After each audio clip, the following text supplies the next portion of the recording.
All right. Welcome into the Ryan Ripken Show. I'm Ryan Ripken, and I'm here with the group. Here we got Zach, Kevin, Brad, and you will see all their beautiful or ugly faces. You guys be the judge in just a minute. But why don't we talk about what's on the docket for the Ryan Ripken Show? And as always, hope you had a great weekend. A lot of action, but there's a lot of action ahead that we will talk about. We are going to talk a lot today about the Orioles and the Yankees. It's actually going to be a good hour about the Orioles and Yankees, but hang with us. We will get to that later. We have Fireside Yankees Ryan Garcia joining us and the 3-0 take guys, Kyle Corwin and Nate Reyes, all of that to break down the Yankees-Orioles series upcoming. But we are going to take a trip around Maryland, let you know what's kind of been going on, at least in the region so far, and a couple events that are coming up, like that English Premier game that's coming to Annapolis.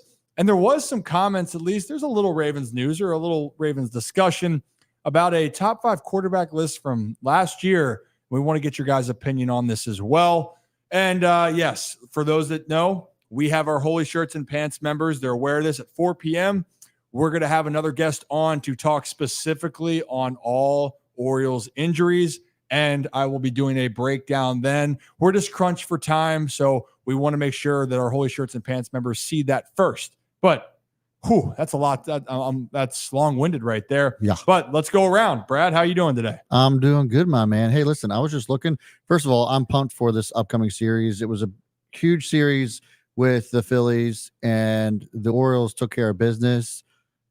Best team in baseball at this point in time. Those are the best team in baseball. And if they can do it again against the Yankees, I mean, there really can't be an argument. So playing the Phillies took 2 out of 3. I think that the O's can do it again with the Yankees. I mean, we saw them take 3 out of 4 last time they met.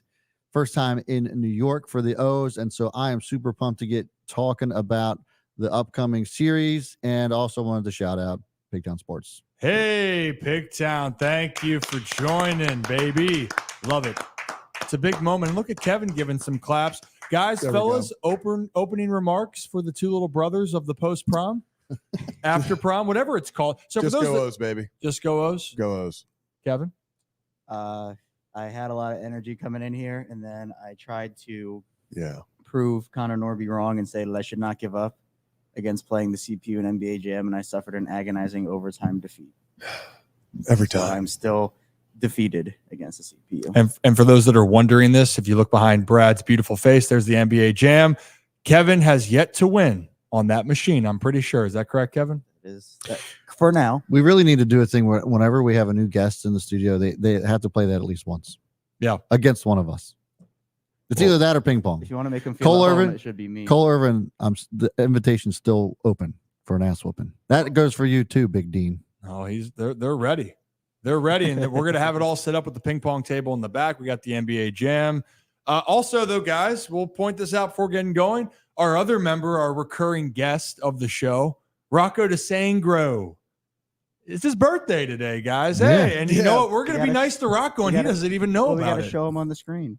Yeah, where is he? Oh, there he is. Right behind Rocco. Rocco. There he is. Oh, my God. Happy birthday, you little shit. Happy birthday, Rocco. Speaking of which, let's just knock it out. So Chuck from Adam's Jeep says that Rocco sucks. And the reason he's saying that Rocco sucks is because you can go buy a used Jeep down at Adam's Jeep in Aberdeen, Adam's Jeep in Maryland.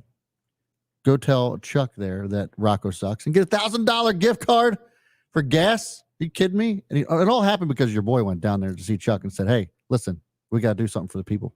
Well, you know what? It was 500. And it then was. You pushed it up to 1,000. Yeah. So for those that are wondering, I got him fired up. And then he was like, F it. We're doing it. And for those that are wondering, the beautiful sign behind Zach, Adams Jeep of Maryland, right there. Hey, Kevin, you know, Kevin, wake up, Kevin. Yeah, but you can see that beautiful sign behind Adams Jeep of Maryland. It's up in Aberdeen. And look, you want anything done? Like they were the OG sponsor for us and the Iron Rooster. We were to put that out there. Yeah. Our 2 OG sponsors from the beginning. Can't thank them enough. And yeah, $1,000 of gas through the end of the month. So you got about a week and a half. 14 days, actually. It's about 2 weeks. Oh, it is 2 weeks. Okay. Get on up there. But in all seriousness, happy birthday to Rocco. He's a good kid, but don't tell him that we said that because this is the only time we're going to be nice to him when he's not on the stream right here. Okay. for those that are wondering here, let's get into some topics. And like I said, if you're looking for some Orioles and some Yankees content, I promise you, we're going to get into it. We are going to be talking about it for a good hour. Okay. But we're going to start with a couple topics around, at least let's go with the other topic around Maryland that we want to keep promoting here. And that is the English Premier League coming down to Annapolis. Yep. And we're going, guys, whether you like it or not. Yes. And we had a lot of things that we have planned for that. But for those that want to know, English Premier League, Crystal Palace, Wolves, July 31st, 8 p.m., Navy Memorial Stadium Navy Marine Corps Memorial. I'm messing this up right now. It's down at the Naval Academy Stadium right there. How about that? The one game. And tickets, guys, are as low as $35 to go to see two top-tier teams around the world. And now they're going to say, well, wait a minute, are they the top in the English Premier League? These are the best soccer athletes. Yeah. English Premier League is one of the top leagues in all of the world. That's why they call it Premier. That's why they call it Premier. Yeah. There's a different conversation with English soccer, by the way, like how they rank their leagues. Yeah. It gets confusing. But one thing that's not confusing, $35 for tickets. Go to statesidecup.com to buy tickets and purchase. And again, if you're looking to buy some tickets as well, spread the word. But we are going to be there, and we want you to be there with us. That's something that's going around Maryland. Now let's go around MLB for a moment here, guys. Everyone's been talking about the injuries in general, right, for the team.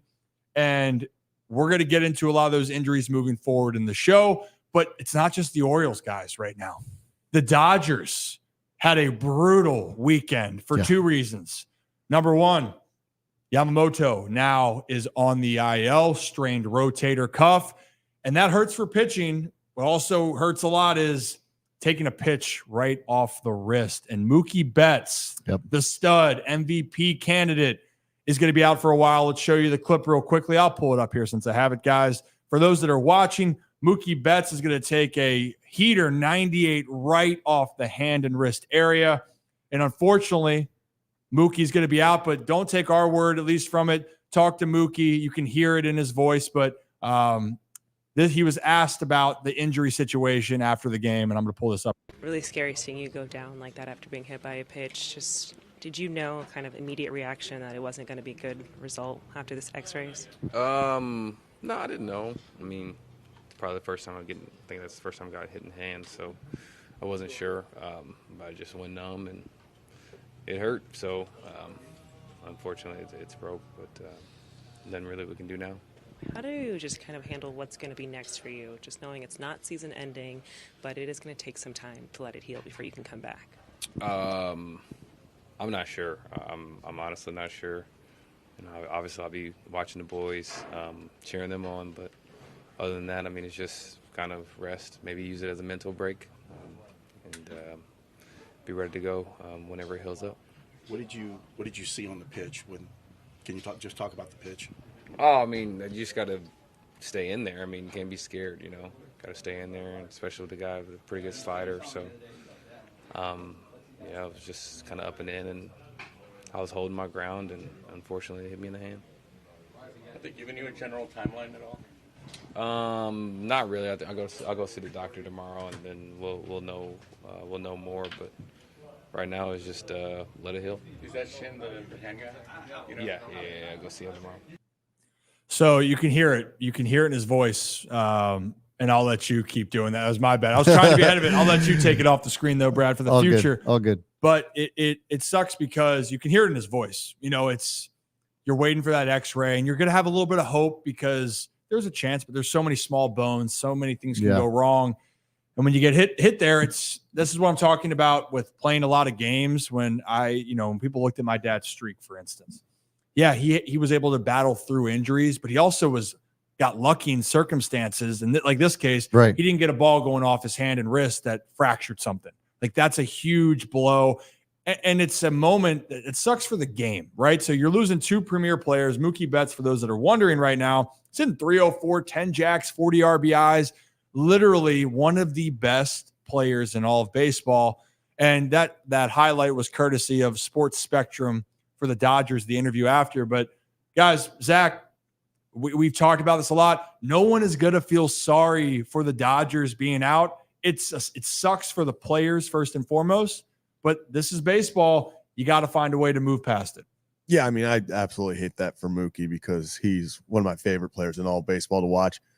I mean, the guy literally is probably a top 3 shortstop right now in all of baseball, and this is his first year playing shortstop. It's just what he means to the game. Just as a fan, you hate to see a player like that go down, especially on a freak accident like that.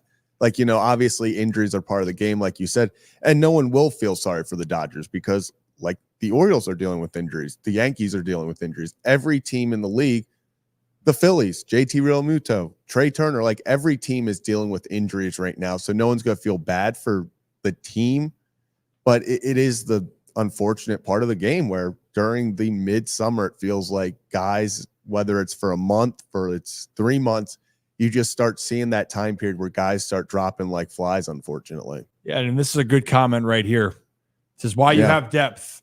Randomness of baseball includes random injuries. Yeah. Can't control it. And people are wondering, well, wait a minute, why don't the Orioles go out and trade for guys that would deplete depth? Yeah, down the road, I'm not saying that they aren't going to do that. It's not what I'm saying. But this helps you alleviate when these injuries happen here. And for the Dodgers, they're still a really talented team. They got guys that can step up in that situation. But it is a big blow when you have not just one player on the offensive side. You also have your other key acquisition this offseason that's going to miss time, Brad. But the show's got to go on. Yeah, I mean, that's my key takeaway from this. Like, I understand what you're saying as far as, oh my God.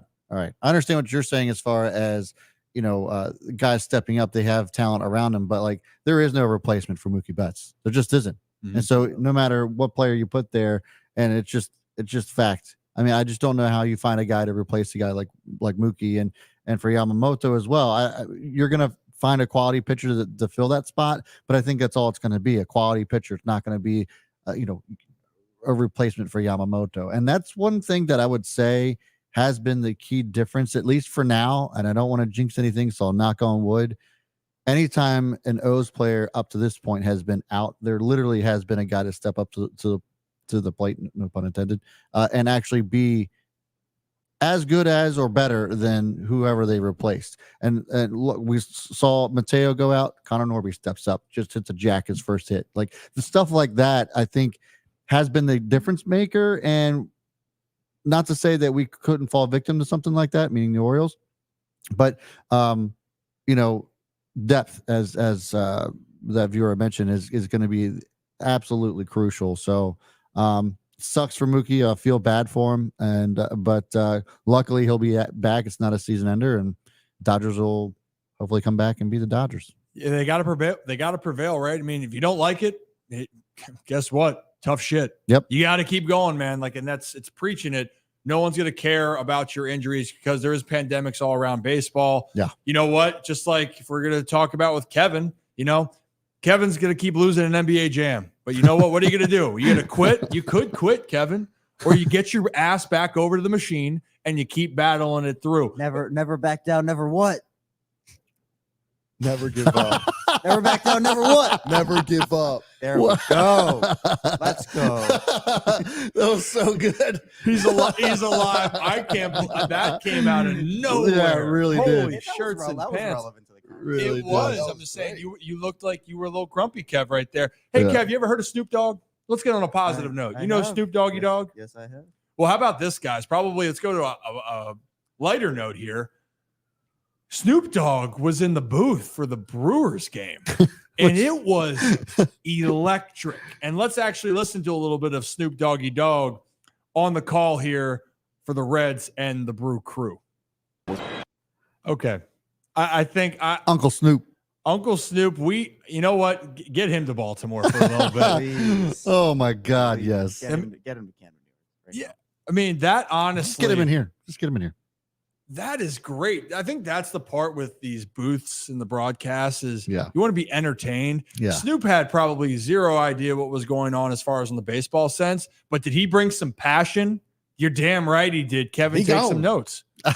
They got him. I just displayed the most passion I think I ever have on the show right there. I don't know. Eating raw potatoes is definitely up there. Well, Shoving corn dogs down your 2 throats also hour- up there too. A 2-hour stream of Kevin just rewatching our content while eating potatoes was insane. Raw potatoes. Yeah. raw. Yeah, I did watch them before. Well, I'm proud of you on that. But I could never. I agree. Snoop Dogg plus Kevin Brown plus Ben McDonald and Oh Jim my Palmer. God. Like the Yeah, remember stories last that year- could be told. Yeah, last year they had Joan Jett, and that was pretty awesome. Yeah. But like, Snoop would be ridiculous. I just Yeah. love that you don't know what Snoop's going to say. Correct. No And time. that's the beauty of it. Yeah. And just let him be Anybody him. but the pitcher. Yep. Anybody but him. And it is glorious. But on the other, hey, I'm glad at least that got attention to the Milwaukee Brewers, right? Brewers having a great year so far. A team that's not in the national spotlight here. I'm glad that everyone got to see the Orioles and Phillies. The national audience got to see a tremendous series. Am I right? Bro, I saw all weekend Rip is just ripping on the MLB for not making It was this. so dumb. Like it was so dumb. That was I can't I'm, believe it. I'm sure they're kicking themselves. Well, and this is my part. I don't blame with MLB. The Yankees Red Sox games were entertaining. Always on are. Sunday night. Like it's no knock to it. But if your goal is to grow the game of baseball and highlight your talented players, crazy idea here, concept. Why don't you market the team that has the most young stars, the Baltimore Orioles, Gunnar Henderson, Adley Rutschman, Jordan Westberg, who all went deep on Sunday, by the way. Yeah. Throw in Colton Cowser. You have ace pitchers, plural, and then you have the Philadelphia Phillies that have been banging on the doorstep to win a World Series the last couple years. Why wouldn't you want to go out there? The game on Friday night was absolute cinema. Besides the 11th inning, erase it because everyone's energy dropped down. Why is it that the rain delays always seem to come back and like bite the Orioles in the ass? I was in the stadium during that, and I've never seen such just a sudden drop of energy. Yeah. Like it was so electric. Like Philly fans going absolutely nuts. The game is over. Not gonna lie, I shook the guy in front of me's hand. I was like, "Good game, bro." I was like, "Okay, we'll see you in October." All of a sudden, they're like, "Wait a second." They're reviewing this. Said he's safe. All of a sudden, place is just going nuts. Not gonna lie. Who came up next? Tony. He flew out to the right fielder, but from my angle, I low-key thought he put it in the seats. So I was like going nuts. And then it's caught, and then they're like, "Oh, by the way, like we're delaying the game." And everyone's like, "What do you mean?" and also like every single person in the stands is standing on their feet cheering, and they're like, "We'll be back in an hour and a half, people." And it's like, this was the worst timed rain ever. Well, it really was. I was going on I had so much energy. I was back at home then, and I was just answering people's questions on Twitter. I was fired up. I was excited. It's and then incredible. Ollie's moment started to drop here. And then that's what it felt like. It just felt like the energy was sucked out going into the 11th. But for those first 10 innings, that was arguably the game of the year. It had everything you wanted. Great pitching, timely hitting, power home runs to bring a team back, theatrics. Cedric Mullins, he's out. No, he's safe. Yeah, we had two in the same inning. We had two calls at the plate. Have to be, well, I guess one stood and one was reversed, but like two close plays at the plate. How could you not love that? And how about Seti, man? I mean, Christ almighty, that guy. Everybody counting him out. We've been saying it on this show since he's been in his slump. Like, don't count him out. Don't count him out. You know, Buck Showalter, I think, went on with Glenn Clark Radio to say, I'd be scared to count him out. Yeah. But Buck doesn't know ball, right? Buck Showalter wouldn't know ball, right? Zach, Kevin? He's been around a little bit. He's seen a thing or two. No, he wouldn't. He would never. He would never. But the other part, too, that made this even better was the atmosphere. Stadium was packed. That's why, like, this game is everything that was happening here is absolutely incredible. And you know what? Speaking about delays here for a second. All right, I'm seeing this. Jim, what was? Oh, sorry. Yeah. Jim Palmer was on one all weekend, by the way. Yeah, I swear to God, he said, "Holy shit," when Santander hit it out of the park. Did you guys see that? I should have pulled it up, but like I swear, I don't know what else it could have been, but I mean, the guy gets away with murder. He was referencing Kevin Brown's suspension this weekend. He was talking about the umpire here from Chuck's reference here. Yeah, he was on one this weekend for sure. He was, and the thing was though, for Seti, and I tell people this: like, people can have their opinion. I respect it. I'm just going to go with what I've seen and what I know with the guy. And one thing you can never take away from him: he busts his ass on every damn play. Yeah. And when you talk about dealing with so much failure, I hope that no one has to go through struggles, but it's life. It's going to happen. Yeah, that's baseball, man. And it's baseball, but it's life too. How do you conduct yourself? Yeah. And Seti gets back up each and every time. He knows that people are talking about him. He understands. He's like, I'm going to keep plugging away. I'm going to bust my ass, and I know it's going to come around here. I believe it's gonna turn. He's got a hit in 7 of his last 8 games. He's making impactful plays. Stay with him. And by the way, the Orioles are still winning a lot of games. Speaking of delays, real quickly, before we get into the Yankees O's, guys, there was a delay during the O's game on Sunday. Yeah. It's got to be the first in Major League Baseball history. I would think so. Can we pull that up here? God bless America. Yeah, we can pull that up. Which one is it? It's the I got it. Ready? 3, 2. But he's pointing. Down, that's the left field. That's going. Spencer Turnbull looked up. Before they were budding superstars. Everyone's looking up. Yeah, now they're cheering. It is mesmerizing. I mean, it really is. I mean, look at that. They were top 5. First off, great camera work, by the way, to catch that thing on the move here. But yeah, so first time there's been a stoppage for a fighter jet delay? I guess so. It was sick, bro. It was F-35. I think Lightning is what they call it, F-35 Lightning. It's Fleet Week here in Baltimore. So they had like an air show going on. And we've been hearing stuff this morning go overhead too. So I don't know what they got going on there. But that fighter jet is also absolutely ridiculous.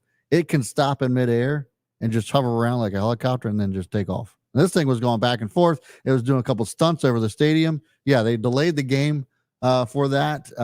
You could hear obviously how loud it was. It was kind of an incredible moment. That thing was sick looking. Yeah, it's beautiful. America. Wait, are we finishing each other's sentences? Thoughts? Did we just become best friends? I think so. And yeah, I know. Good job, Kevin. No squats today. Oh no, you're doing squats. You just lost to the computer again. Post show squats here. But I do know that there has. I think I saw Boom Boom Birdland saying that it happened to Wrigley before something. Probably. You're right. I think it has. But in my mind, first time not ever Camden happened. Yards. Yeah, first time for everything. But you know what? It was just buzzing in Baltimore. Literally. And the airwaves were seeing a lot of work from the planes to the balls leaving the yard. Whatever it was, the Orioles were feeling it. The fans were feeling it. And it was a great Father's Day. And again, happy Father's Day to everyone out there, by the way. Brad, happy Father's Day to you. Happy Father's Day, everybody. I am Banksy's father, I guess. So Kevin, he did make a post. There was a post about you've been right. Banksy's. There was. Well, I didn't make it, but I actually, speaking of socks of the day, we got the Father's Day Wiener Dog socks. Is that a Father's Day sock? No, they're just playing golf. Oh, I see. Kevin, you can speak up inside in here. It's just playing golf, guys. So like that energy that you had for that one brief moment. I know. Can we have that all the time? Can we have that all the time, please? Please. Trying to wake up still. Oh gosh. Kevin. Then maybe get some squats in, get the blood pumping, something. Yeah. Or maybe you and Zach can box it out here, and that can really get it going. Literally, attacked me earlier with the microphone. Oh, you didn't. Yeah, and you weren't ready, so we'll see how that would have. I'm gonna go back and find it. Yeah, you're a good kid. All right, you know what, guys? I think it's time. We got our first guest here, ready to rock and roll. And if you're new to the channel, hit that like and subscribe button as we get ready to bring our guest on. We talked about Adam's Jeep already, but let's make sure we get a ride on our Adam's Jeep as the Orioles are heading up to the Bronx to play on the New York Yankees. What are you doing? That's the Mariners. This is what Ryan threw at me last time. It was here. Okay. So it was. You know what? I think I have the New York. I have a mascot in the back there. I did throw that at Kevin, and watch out for the rest of the show. But our next guest, he's one of the hosts of Fireside Yankees, which is a part of the Empire Sports Media, and he's been covering the Yankees very closely. I think it's time. We're new friends. We're new acquaintances. Welcome to the program, everyone. Mr. Ryan Garcia. Hey, Ryan. Hi, everybody. Thank you for having me on. How are we doing today? I'm doing good, man. I mean, this is a very exciting week for baseball. I know that this weekend series, obviously, you have the Phillies and Orioles playing, and for lack of better terms, the Orioles they did a lot to Zach Wheeler yesterday. So, they're definitely riding high coming into this series, and the Yankees playing the Orioles. I view these as the two best teams in the American League. You have the two best home run hitting offenses, the two best ERAs, right? Like, this is star power. Like, some of the two MVP front runners in Judge and Henderson, Witten and Soto, I think, are like that third and fourth, kind of wherever you want to order them there. But it's an exciting week for baseball. These are the two best teams in the AL clashing it for an AL East battle. Yeah, and right now, what stinks, at least I know Oriole fans will go, well, like, why do the Yankees have to be so good this year? Well, because the Orioles would be in first place in every other division. You know, that's the thing. The Orioles are tied for the second best record with the Philadelphia Phillies now. But you know what? I like when the Yankees and Orioles are good. The rivalry's back, ladies and gentlemen. It is back in full force. So I think baseball is better. I know the Red Sox and Yankees, it's fun. It's exciting. It's not fun when the Red Sox beat the Yankees, for you guys at least. It's fun for Orioles fans. I think they really enjoy that. But in general, the game is better. So let's just kind of dive into this. I think one of the biggest things that people want to know here, and it kind of has to do, let's start on the pitching side. There's one headline I think we're kind of wanting to know about. I think you have an idea what I'm talking about. There's one starter that's looking to make his return for the New York Yankees. Yeah, I mean, Garrett Cole it's either Garrett Cole or Cody Poteet on Wednesday. And, you know, again, no disrespect to Cody Poteet. He's done a great job in the spot starter role, but I think if you're a Baltimore Orioles fan, you're not looking at Cody Poteet the same way you're looking at Garrett Cole. You know, there is a lot of buzz about him potentially coming back. The only thing is he hasn't completed 5 full innings in any of his minor league rehab starts. So the pitch count is probably there for him to come back, but I wonder if the Yankees want him to, you know, I wonder if they want him to kind of build up to that point. Now, from an Orioles fan perspective, how does that change your look on this series in terms of like where, like, having Cole versus having Poteet on the mound? Well, I mean, it's definitely advantage Yankees if Garrett Cole's on the mound, just if you're going off the matchups. Not that the Orioles don't have the starters with it. It's just, it's a bigger boost for their lineup, right? And again, correct me if I'm wrong, then Thursday, Luis Hill is throwing, and he's been dynamite. So when you're looking at it, the Orioles just threw Corbin Burns, Grayson Rodriguez, Kyle Bradish. Now we know the situation with Kyle Bradish. We'll dive into that later on.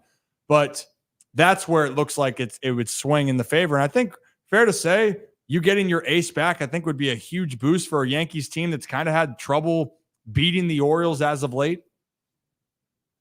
Absolutely. I mean, the Orioles are just so well built to be top. Like, not that they can't handle bad teams, but they're so well built to handle the best of the best because, you know, they're just relentless in the zone. Like, you don't feel like you can attack them in zone and get ahead because trying to do that, well, Gunnar Henderson will take the first pitch in a game and it's 1-0 Orioles, right? We kind of saw that with Clark Schmidt earlier in the year where Schmidt is, I think he's like down in the counter. He's up 0-2. I forget what exactly it was, but curveball down and in, a pitch that you think you can get a swing and miss on, and he just puts it 400 feet into right field. And now you're like, oh, well, now I'm down 1-0. And then the Orioles starting pitching, I mean, they have the second best ERA in baseball, that entire pitching staff. You can't just expect that you go down 1-0 and you're just going to put 2 up in the next inning. So it's a scary situation for Yankee pitching where you have to figure out a way to set up the Orioles to chase. But even when they chase and hit the ball hard, like Anthony Santander, it feels like it doesn't matter where the ball is pitched. If you want to throw something to get him to chase, he's going to just hit it 400 feet to right field or left field. So they're just a relentless lineup. Like, having Garrett Cole definitely changes the feel of the series. Yeah, and you know what we're looking at? Zach's over there shaking his head like, yep, that makes sense right there. Yeah, we all agree. And actually, we're going to have a breakdown probably later on. We won't have enough time for the show. And I think a lot of people in Baltimore are going to be maybe shocked, surprised, or maybe they expect it on Anthony's latest tear. The circumstances where the pitchers are located, it's fascinating. But Zach, we talked a little bit about this Orioles lineup, or Ryan did. R squared, by the way. Shout out you, Ryan, and Ryan. Zach, let's talk a little bit more about that Yanks lineup. Yeah, Ryan. So obviously, like you kind of said to start, Juan Soto and Aaron Judge, it's the two big names in the Yankees lineup that everyone kind of gravitates towards. And when you're looking ahead to a series, you're like, okay, we can't have Judge and Soto be the two to beat us. Let someone else beat you. In your mind, who are those like unsung heroes that maybe isn't getting the national attention that they should be, but is going out there and really helping the Yankees day in and day out in the lineup? Yeah, so kind of out of nowhere, Jose Trevino has a 119 WRC plus. He's slugging 451 with 8 home runs, which from your catcher, you'll certainly take that. He's been an above average hitter, not just for the position, but as a whole. And then just for Stanton, it feels like it's an every other week thing. Like one week he is just swinging at sliders down the way, like that Dodgers series, right? Goes over 13. It's like, what are we doing? And then he'll have tears where he will put a ball just into orbit and change the dynamic of a game or a series. And that's the impact of Stanton. Like Stanton he's a frustrating hitter to watch hit, but there's also that just, he has a takeover effect that not a lot of hitters have. Verdugo can have some big games. He's a tough at bat because of the contact. Volpe's improved with the contact rates in that regard as well. The real question is, what are you going to get from the infield for the Yankees? Because it's been a problem. Like LeMahieu hasn't hit, Torres hasn't hit, Rizzo hasn't hit, and Rizzo might be hurt. He exited the game yesterday with a wrist thing. I wonder what the Yankees do there. So right now for the Yankees, it feels like if there is they win games when one other guy just has a game, and they have guys who are capable of doing it. Especially again, like Stanton has that takeover effect. So I would say Trevino's kind of that underrated guy, and Stanton's just that wild card. It's one week he's great, one week he's kind of extremely easy to hit. With Stanton, I mean, like you nailed it. There are games where you watch and he swings at 4 sliders in the other batter's box, and you're like, what are you doing? And then there are games where 3 of his 4 at bats he puts a ball 450 feet in the air, and you're like, how is that the same batter that was there yesterday? He's one of those hitters where he can change a game, but then also when he's not going right, you're like, man, like what's going on? Yeah, I mean, look, it's funny. These lineups, they're both, as we know. For people that don't know, I'll tell you that here, the Orioles and Yankees are the 2 top teams at balls leaving the ballpark. Orioles first, Yankees second, right? And then the Orioles and Yankees, as far as RBIs, they're at the top of the league. The biggest difference is the Yankees are going to walk more than the Orioles. The Orioles don't walk. It's evident. The Orioles can hit the shit out of the baseball, but they are not a team that's going to walk a ton overall. But veteran lineup where you're trying to get some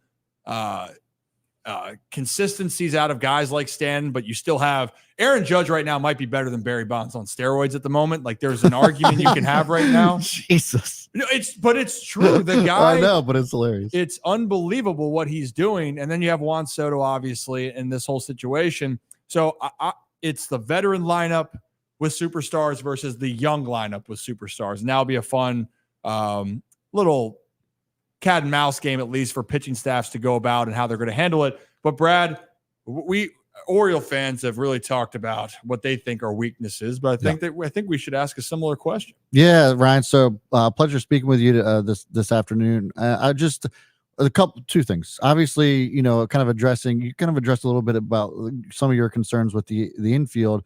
I wanted to get your answer on that, if that is the glaring weakness you're seeing overall with the team, because I'm looking at the stats here on Tuesday night and it's not looking good for the Yankees. Giancarlo Stanton has the best average on a Tuesday night with a 250 average.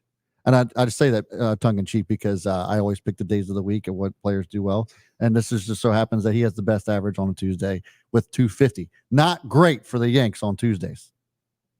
Yeah, it's interesting. I mean, sometimes they'll just like wake up and kind of like not wake up. They'll drop the first game of the series, or like after a loss, like for the start of the year, they're undefeated, and like sometimes they'll just like now lately it's like they'll lose, and then win, and then lose. It's weird. But the biggest concern for me, obviously, the infield's a problem. I think I have an issue with where the bullpen is because they don't get swings and misses. And again, we talk about that Baltimore lineup. They'll kill you in zone. They will murder you in zone. So if you're going in zone and you're not getting swings and misses, you're inducing contact. You're allowing the team to make contact. You don't want to let the Baltimore Orioles make contact. Like when they make contact, bad things usually happen for a pitching staff. They lead, the Yankees and the Orioles are first and second in barrels this year. As you mentioned, the Orioles lead all of baseball in home runs. They have really good left-handed hitting. So again, kind of talking, not even just about our Gunnar Henderson, but a Ryan O'Hearn. I know we talked about Anthony Santander's a Yankee killer too. Like that guy just always gets us going. I know like Mullins hasn't necessarily hit well, but all it takes is him getting a hold of one and getting a ball in play to right field. And now you've got a home run. And with runners on, that's a 2 or 3 run. That changes the complexion of a ball game. Could blow a team out, could swing a lead dramatically in your favor. The bullpen doesn't get enough swings and misses. And against Baltimore, that is a really, really bad trait to have.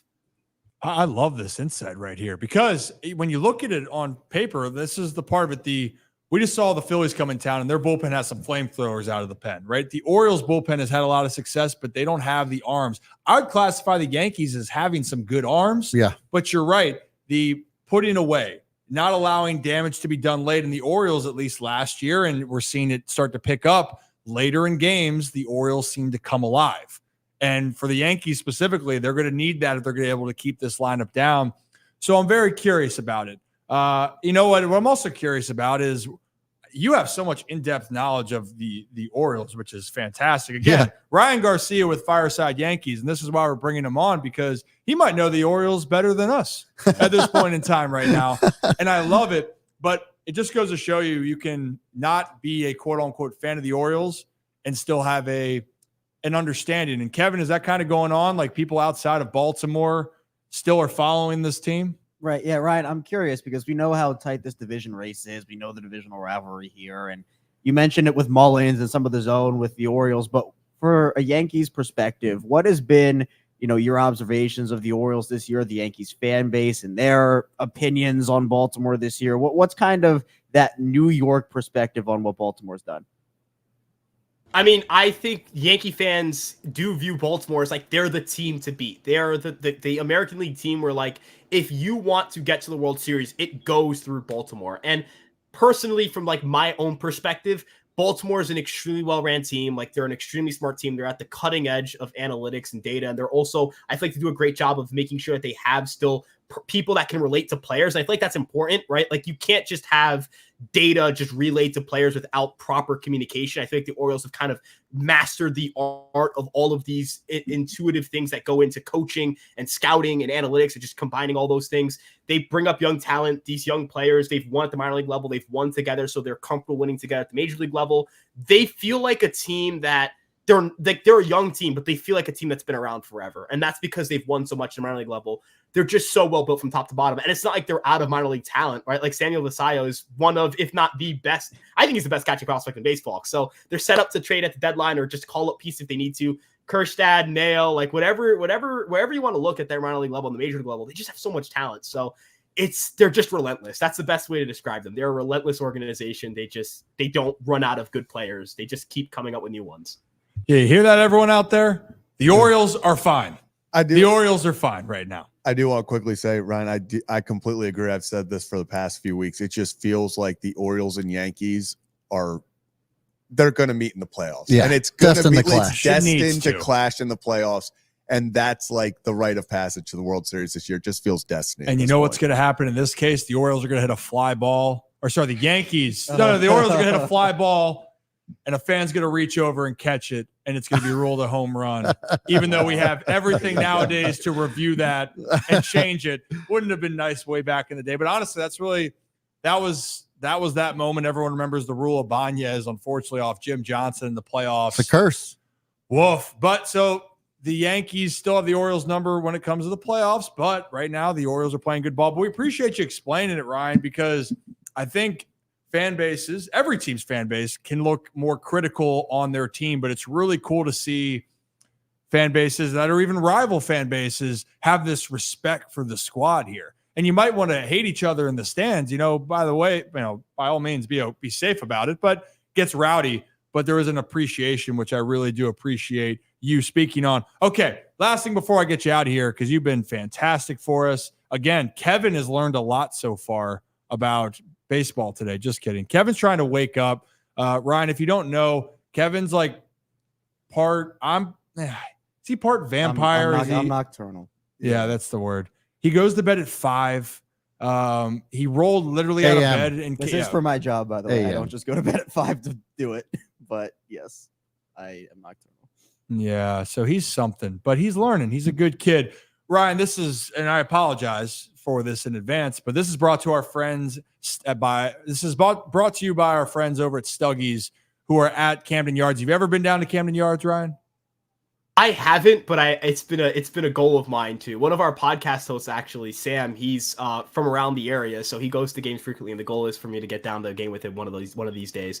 This is the year to do it for sure. This is the year to do it, Ryan. And in that case, Stuggies, though, They actually, I think the Stuggies hot dog went viral. It did. On social. Mega viral. Oh yeah. So have you seen that? It's a crab mac and cheese hot dog, which again, I'm going to preface this, Ryan. Crab mac and cheese is a topping to me, not a condiment. But like that's like what Stuggies does. If you come down here, you gotta let me know. I will meet you there and we will have it together. It's fantastic. That'd be awesome. No, I actually just got into mac and cheese. Fun fact, I did not eat mac and cheese until this past summer. I didn't eat pasta until like a month ago. What? I'm not joking. I have not. I was going to say, this is a man out of Kevin's heart. That is. That's so Kevin. That's so Kevin. Yes, that take right there is a Kevin take. Okay, what was the turning point for you, Ryan? What was the turning point to actually get on the train? So mac and cheese, literally, I was just like, so for a while I thought mac and cheese, the texture I was like the texture of pasta didn't really appeal to me. And then I was like, well, I think I'm just being a man child. Let me just go try it. And I did. Correct. It was great. And then for pasta, essentially like I went to go visit my girlfriend, and she's like, you have to have pasta. I'm like, okay, fine. And I tried it and it was good. So yeah, like I guess I got coerced into both, I guess. Like peer pressure into mac and cheese, peer pressure into pasta. I love peer pressure for that. Yeah, bless her heart for getting you to open up. I will say initially, my girlfriend Jamie, she pushed me to eat more sushi. I was not a big sushi guy when we first started dating, and I am a huge sushi guy. Now it's a little bit different. That's raw fish. And Kevin, do I even ask you if you're a sushi guy?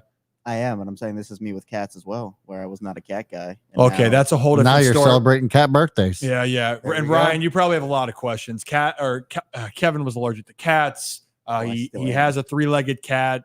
He's not allergic to it anymore because the enzymes in the saliva. I know it makes complete Look sense. at that. I taught you something. It makes complete sense, right? Okay, we're going off the rails. Back to the question here, sponsored by Stuggies. All right, you're at a ballpark. Envision this, Ryan. You're going there. You got a dog. You can leave it plain or put a condiment on. Ryan Garcia, what is going on your hot dog? All right, so I'm not a ketchup hater, but I'm not a ketchup fan either. Like, I don't really enjoy ketchup on hot dogs. Yeah. The thing is, like, I'm not like, I like relish, but not enough where like I would like go for it. You know what I mean? Like I can understand relish's existence. I don't like mustard. Not a mustard. No objection. I'm not a yellow mustard guy. I'm sorry. I apologize. So what are we going? I might go plain. This might be this might be a controversial, literally a hot take. I might be a buffalo sauce guy on hot dogs, but I think I'm plain. I think I'm team plain. No. If I had to choose a condiment, buffalo sauce. But if I didn't have to, plain. Okay, so it's plain. Ryan's getting like W after W. Absolute objection. Leading the witness. Leading the witness. Did you hear yourself ask that question? You said you can leave it plain. Oh no. Or emphasize leading. No, I just want to make sure. I want to put both out there because I do think buffalo sauce is underrated. I think it can belong on nearly any non-sweet food. Okay, I'm with that, but I preface the plain thing because people think you have to choose a condiment. You don't have to. You've asked that question plenty of times, and people have just said plain without you leading like that. Okay, did he choose mustard, relish, or ketchup? I thought I was so excited, Ryan.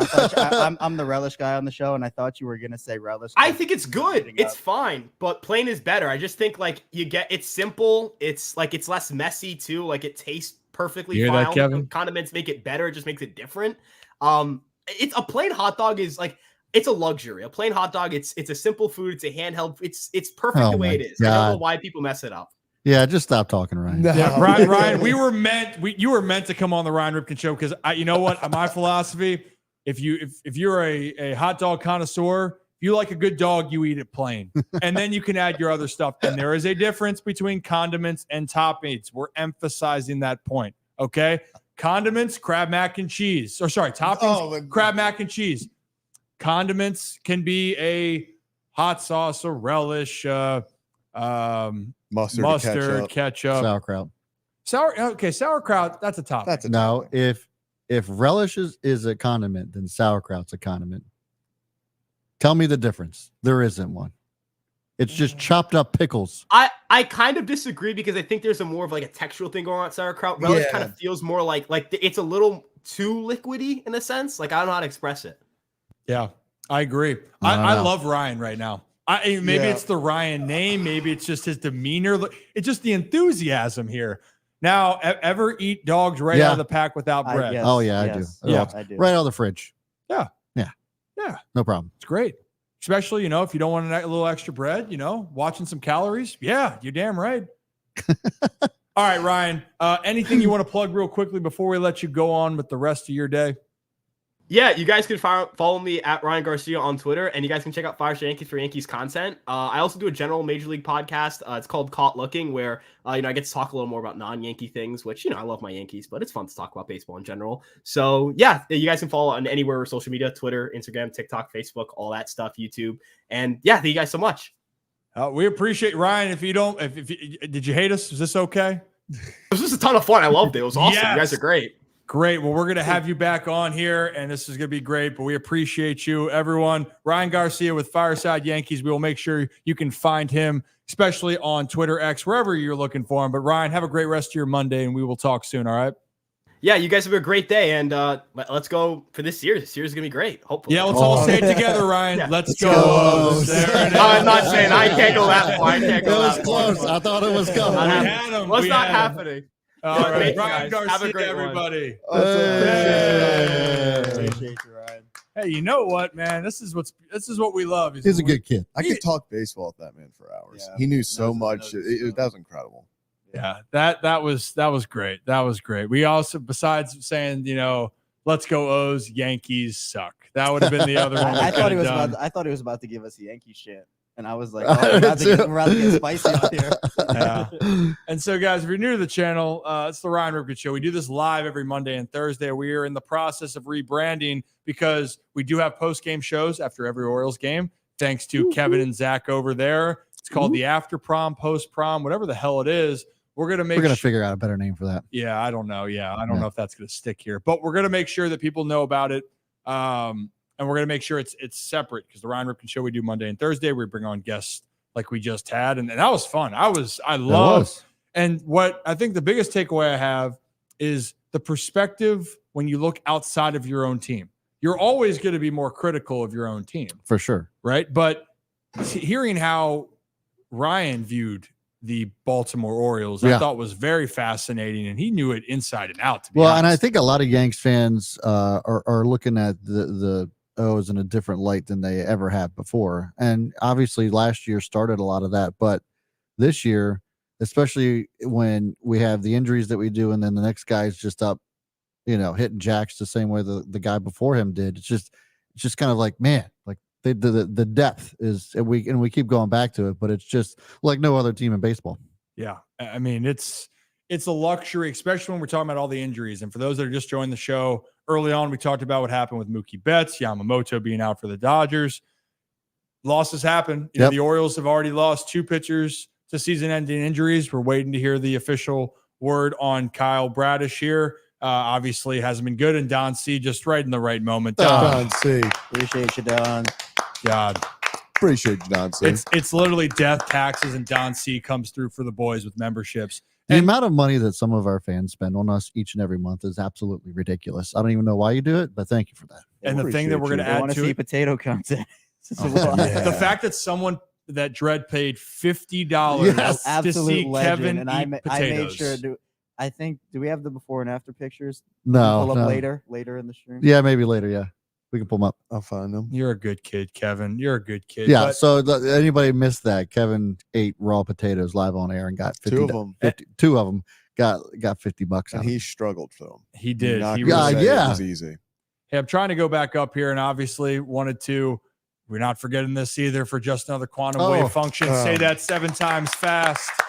Appreciate you as always. She's Thank awesome. you. Amazing. Again, like we have a great community, and D Porter, this guy every time. Oh yeah, we've got these.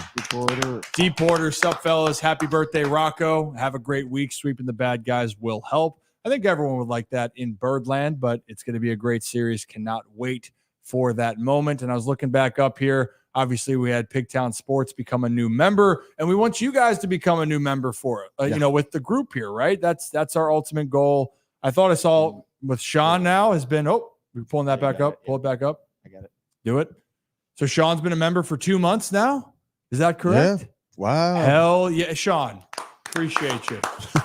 Appreciate you, Sean. Yeah, claps all around. The reason why we're doing this again, we're going to actually put out more and more of our Holy Shirts and Pants content. If you guys missed it earlier, 4 p.m. tip-off for our second stream for the Holy Shirts and Pants members, where we're really going to dive into some Orioles injuries. And our guest, who we've had on in the past, I think he's done a great job, and he's going to really dissect some of the pressing injuries, not just around the Orioles, but Major League Baseball as well. And then we got a new breakdown. You saw you heard Ryan Garcia talk about Anthony Santander hitting everything. Well, I think this breakdown today of Tony Tater's, Ryan's definitely been watching Anthony Santander, and I want to explain to people why it's been so exciting to see what's been going on. Kids, are we gossiping over there? No, we actually, I think we have some some small football news, but since we're in the baseball, it's actually Ravens related. Yeah, but, it's gonna be this year is gonna be a movie, literally, literally a movie. Oh boy! So I guess we'll save it for the end. Then we'll save it for the end for our listeners. Yep. Yeah, we'll save it. Damn. Okay. So we will see what happens. Oh man, it's been fun. So after we have our next guest come on, we'll talk a little bit. The factor crap, if we got time, I think that's been a good one for us. And this can start brewing in the comments here. It's been talked about. I've heard you. We've heard you that the Orioles need to go get more pitching. The Orioles, if they don't get enough pitching, they're not going to have a chance. So the factor crap is going to be the Orioles have to go get one more top-end starter if they are going to be able to win the World Series. Factor crap. Let that marinate for a second here as we get ready to bring on our next guest. So if you guys are new to the channel, hit that like and subscribe button. Again, Ryan Ripken Show. And it's a good time before we bring on our next guest. We talk a little bit more about our other sponsor, the Hollywood Casino up at Charlestown Races in West Virginia. Blue Ridge Mountains. Come on, Zach. Shenandoah River. There we go. There it is right there. Hollywood Casino up at Charlestown Races. It's in West Virginia, but it's not that far away. Brett, how far is it away from here? An hour, Horn. There it is. So you guys want to go back up there? They're friends of ours. We're friends of theirs. We're going to be back up there for more shows. They got a lot of great deals going on right now, including the one that who likes complimentary again? Hands up. You guys like complimentary? I like. Yeah.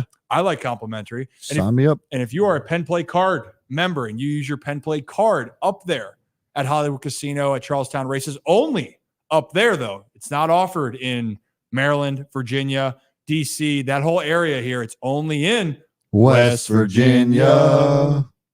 Then you will get complimentary beverages while you play. I mean, that's great. Having a good time. They got a lot of great shows up there. They got 2 restaurants, which I'm going to take you guys to a great steak dinner. And usually the joke's on Rocco, but I don't know if Kevin can eat steak, so we'll let that be. Why not? Why not? If it doesn't have peanuts on it, he's good. Is it? Is that true? If the steak, yes, I can eat steak. I like it medium well. That makes a lot of sense. Why does that into the camera? Why are we friends with Kevin right now? That makes. I like my steak medium well. Yeah. You might as well just say, hey, can you just leave it? Can you just leave it on the oven until it's burnt? Yeah. It's essentially what you're saying. Can you make sure it's real dead? It does depend, but medium well. If you eat a filet mignon medium well, I might just punch you in the face. You can't get it. Anything for content. We can do Yeah. that. Well, I guess we could. Zach already punched me in the face once today. That's okay. And you probably deserved it. He might have. Hey, and last thing with Hollywood Casino too, and about being a Pen player, if you're looking to become a Pen Play member, you can win. You can join Pen Play, the loyalty program. It gives you more rewards than you want and get started. And when you download the app, we will put the link in here in the future. You have a chance to win up to 2,000 Pen cash just for downloading the app. Just for downloading the app. So if you're into that type of thing, if you're feeling groovy, I would go ahead and download the app for Hollywood Casino, the Pen Play app. Okay. Make sure you dial 1-800-GAMBLER if you have a gambling problem. Yes, you must be 21 or older to gamble as well. Everyone thought Kevin was 17 when he went up to there, but we proved it right. Hey, there are more of us. We're coming in full force for you. I already have a poll out. I should have made that a poll. That's a really good one. That's gonna be the next one. Okay, that sounds good. And you know what? in all honesty, like you can like your food however you want, but am I going to judge Kevin for everything he does? You're damn right. And just because, that's just how we roll. We're all friends here. But guys, we got some other friends of the show coming on here right about now. And it's our friends over at the 3-0 Take podcast. If you don't follow them or listen to them, we talk about guys that like baseball and have some enthusiasm about their teams. Well, they cover all of baseball, but they do have specific fandoms for the Boston Red Sox and for the New York Yankees. We've already had Kyle Corwin on once before, but now we got the other of the duo in Nate Reyes. So why don't we bring the two on here, Kyle and Nate? Hey, guys, welcome back. Welcome to the show. Hey, isn't it a great day to be a fan of an American League East team, huh? Orioles playing good ball, Red Sox playing good ball. Just what a weekend. It stops there. It stops there. What a weekend, huh? Yeah. Incredible weekend for baseball. Oh, gosh. It's great. How about that series, Nate? And let's just talk Yankees, Red Sox. I'm glad that was in primetime over Orioles and Phillies, but Boston's hot. Don't let the Red Sox get hot. Yeah, we talked about this on the show. First off, it was a travesty to have this as Sunday Night Baseball. I don't know what ESPN continues to think that they need to prove. That rivalry is not what it was when we were growing up. Secondly, just a forewarning, how you would come onto our show and you had the beautiful sounds of construction behind you. Yes. Today, the complex decided the roofing was the right day to replace. Perfect. So just a heads up there. I apologize for anybody who likes sound quality because you're not going to get it from me. Thirdly, I guess, medium well steak is just a problem. I think that's something that needs to be a little bit more addressed there. Yeah. I say again, I knew we were to start that conversation because I knew we had some opinions. Yeah. And it's rightfully so. Kevin, we're looking right at you. We need a little blood on that plate. Yeah. Yeah. Sorry, this Ravens news is breaking as we speak. I have to cover it. Okay. You need to go? Okay. Do you need to go? Perfect timing. Okay. Yeah, he's trying to avoid it. But yes. Makes sense. Medium well. I'm sure there's an army out there. And what? Are we talking about steak? Yeah. Did you say an army? Yeah, he's trying to find his supporters is what he's trying. Just like there's a relish army. And we're going to combine those two armies. We're going to take over the world. Okay. All right. Now get Kevin off the screen. Okay. Let's go back. Guys, let's talk a little ball here. So obviously, big weekend. Let's do a little bit of state of the AL East here, and then we'll get, Nate, your opinion with the Yankees.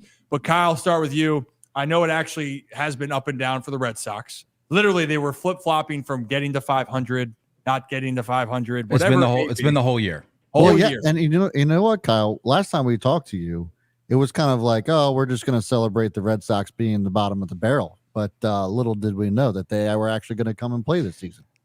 I mean, put your bets in now. You very well might be looking at the American League representative in the World Series. Oh, Jesus. I mean, there was never a doubt. Never once this year did I say the Red Sox were a bad team. Never did I say they weren't going to make it to the World Series. I had believed from day one. You can ask Nate. He can back me up on that. Yep. I got stuff to do. I'm not going to stick around for this. This is ridiculous. So how about this? But the reason why the Red Sox have continued to stay afloat, and especially now with the landscape of entire Major League Baseball, but specifically then the American League, National League, a lot of mediocre record teams are all in the hunt. The Red Sox are in a hunt. Their pitching staff continues to overachieve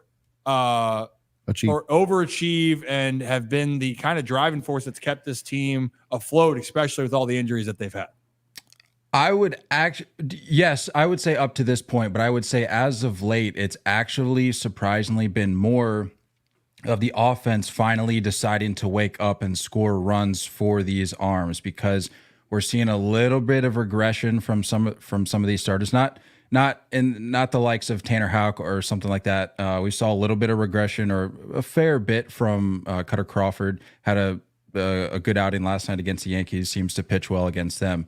But I think it's finally the offense finally getting to a point where it's like, hey, we don't need to send a guy like Tanner Houck out there. We don't need to send a guy like Cutter Crawford or whoever, Cooper Criswell, out and have him throw 7 innings of shutout ball. We can finally bail them out a little bit and give them a little bit of room to breathe on the mound. So Yeah, I mean, that's a good point. The Red Sox lineup, and look, granted, having some injuries to some lineup pieces. Also, Tristan Casas had a very detailed response on Sunday Night Baseball. It's one guy that has been dealing with the injury bug.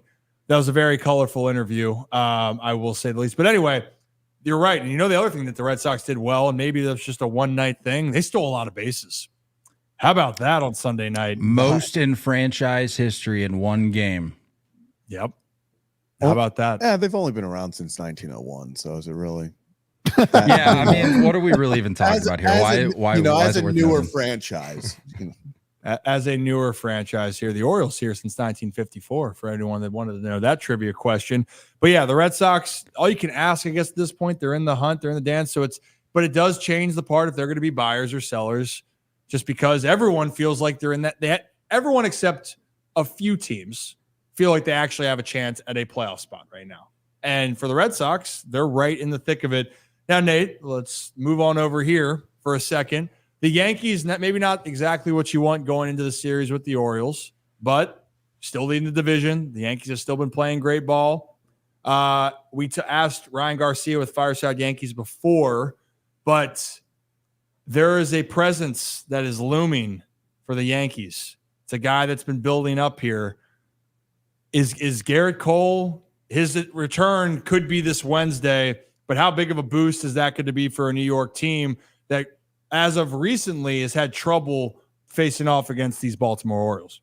Yeah, I mean, I think it's coming at the right time for sure. You used the word overachieve earlier. I feel that the rotation has kind of been, designated as overachievers so far, minus Luis Gil, who as of right now, I think should be starting the AL side of things for the All-Star game. But I feel that the Stromans, the Rodons are and Nestor, don't get me started there, have started to come back to what we've seen in this sample size of their career. They're coming back down to reality a little bit. Boone, for sure, has always been quick to get to the bullpen. That's just kind of his MO. And I think it's gotten to that point where we're starting to see stamina going down on both sides. So Cole coming back, it is, it's a leader, it's a Cy Young winner, it's a secondary pitching coach that's now coming back and hopefully ramped up enough. He's been doing his rehab starts, and it's mainly just about comfort. I would assume you'll probably see, if you do see him this week, no more than 80, 85 pitches tops. And that makes sense, right? You get your workhorse back. You don't want to overwork him. And then you got to be careful just because, this is going to be just like for Orioles fans with the Kyle Bradish situation. It's something that fans are going to have to hold their breath with Garrett Cole the rest of the season. It doesn't mean just because he's back doesn't mean that there isn't any complications that can happen here. And so I think, Zach, we talked about this, but those are the big hitters, right? Garrett Cole, we know about Aaron Judge, Juan Soto, pretty good players. You mentioned Tanner Houck, Kyle. Again, those are players that are leading their team. But we want to know about the guys that no one's talking about, right, Zach? Yeah, I mean, everyone, when you going into the Orioles versus Yankees, every Orioles fan has circled Aaron Judge and Juan Soto, and it's like, don't let these guys beat you. So from your perspective, who are the guys, the underrated guys that you're like, okay, if the Yankees are going to take 2 of 3, if they're going to sweep the Orioles, these guys are the guys who need to step up and who Oriole fans should be looking at and going, okay, if Soto and Judge don't beat us, this guy's the next worry. Well, I wish you would ask me this question a week ago. I don't feel so good about this after this weekend. To me, I have tried to be as positive as I can be this season. I'm nervous. I got to be honest. There's a lot of holes. First base, second base, Glaber has just not really put up what I thought he was going to put up in a walk year. Third base, DJ LeMahieu being back still seems like he's kind of easing his way back in. There's a little bit of a power surge coming out of Jose Trevino in the catcher spot, but even then, that's a platoon role that you're just not seeing super consistent offense out of. So I think it is kind of like and Kyle's going to hate this, but it is kind of fallen on to this energy and swagger and excitement around Alex Verdugo. What he's brought into the clubhouse and the emotion that he came off of in this last series, especially hitting the home run in the first game. Like, it's one of those things that he can carry and float around that lineup a little bit. You know, we've seen him fill in at the 3-hole. We've seen him drop down 4 or 5. I think that's kind of my pick. Unfortunately, I don't have faith in a lot of this lineup right now. A lot of guys. That's interesting. Kyle, you have any conversation you want to add for Alex Verdugo? Sorry, I'm still baffled at the fact that we're even mentioning Jose Trevino in this conversation after. That's where we're at. That's where we're at. After last night's showing, like, what are we even talking about? What are we even talking about? Yeah, no. The thing with Alex Verdugo, though, look, and I have been documented. You can ask Nate. He can back me up on this. I said when he came over to Boston originally, I said, after watching him for a short period of time, I said, I really like this guy. I feel like he's doing his part to fit into the culture. Even though it's not really his thing, he doesn't have any true connections to Boston necessarily. But he came over and was like, I want to be a part of this. I think at the time, the city connects. The city connects for Boston were the talk of the town at the time. And he was serving as one of the faces of those. And he just really seemed to take on the Boston culture. But then as I saw his tenure there develop, progress, and then switching over to the Bronx, I got to a point where I just thought, that it just seems more like pandering than anything, because the second he got to New York, and it's very Marcus Stroman-esque. I don't know how you all feel about Marcus Stroman, but very much a burn the bridges once I get to the other side and let you know how I really feel. But while I'm there, it's going to be all fine and dandy. But when Verdugo got to the Bronx and he's throwing shade at Cora about, Booney gives me the chance to really be myself and develop and yada, yada, yada. It's like, dude, you ran your mouth the whole time you were here about not being an all-star and not having the opportunities that you wanted to. And it got so old so fast. I'm glad we decided to cut ties there. And quite honestly, because of that, I'm glad he ended up where he did, because it gives me all the more reason to not like him. And sure, you can go ahead and have your night. Go ahead and have your moment on Friday a few nights ago. But let's look at the results of how the series went. But the sad thing is, I think if you ask Alex Verdugo, he'd probably choose that moment that he had with the home run there on Friday in Game 1, despite the Yankees dropping the series. I guarantee you, if you gave him the choice before the series started, he's taking the home run just so he can have his moment, because that's the kind of guy he is. Tell me you're a hater with rent-free space without telling me. Get out of here, dude. That's absurd. A lot of no love lost. No, serious question. If I was a hater, guys, it's been months. It's been arguably years since this has finally been able to brew up again. So I'm glad. It's honestly been since the wild card game in 2021. We all know how that went, but we're not going to go back there. Anyway, the thing with Verdugo. Thing with Verdugo. Hey, look, I got video footage. We were there. I can show you. That's all you watch right now. I can show you the state. I watched a pretty great series this weekend, if we're talking about current events. No, but anyway, for real talk, if I was a hater on this whole Alex Verdugo thing, would I have prefaced it by saying I liked the guy? I have text to you, and you have text from me when he was a Red Sox. I was like, I can't help but kind of like this guy. He's the only guy that I've watched in that uniform where I'm like, I like the energy he brings. So this is very much a Stephen A kind of take. I feel he sets him up, he gasses him up, and he's like, he's a bum. I feel like we're in therapy right now. We are witnessing. We needed a mediator. That's all. Yes. Hey, can I just make a point here real quick about an outfielder that's objectively better? Can we talk about Jarren Duran real quick? Okay. We need to start having the conversation, Ryan, about Jarren Duran. Like, forget Gunnar Henderson, forget Shohei Ohtani. When are we going to start having the conversation about Jarren Duran being the face of baseball? I mean, has there ever been a better player than Jarren Duran? Yes. Please, chat. Just pop off right now. I'm starting off, to chat. wonder. I'm now starting the to Stephen A. wonder. Smith has been completed. I'm now starting to wonder. Pop off, chat. Let if him know. there's real talk though. Real talk. I mean, he's a great player though. By the way, great player. No Yes. doubt about it. Hey, one thing actually on that. Continue your point. That I have a follow up. Go ahead. Well, I was going to say, in the vein of talking about some of these more underrated names, like we're not talking about Rafael Devers, the automatic go-to, but seriously, I need people to understand like how good of a season Jarren Duran is having. We actually talked about it on our episode last night, 138 total bases. And I only go there because Jarren Duran's not going to be a guy that puts out 30, 40 home runs a year. So for me, I'm going to look at what he can do on the base pass. We know he leads the league in or all of baseball in triples right now. I think he has 10. Yep.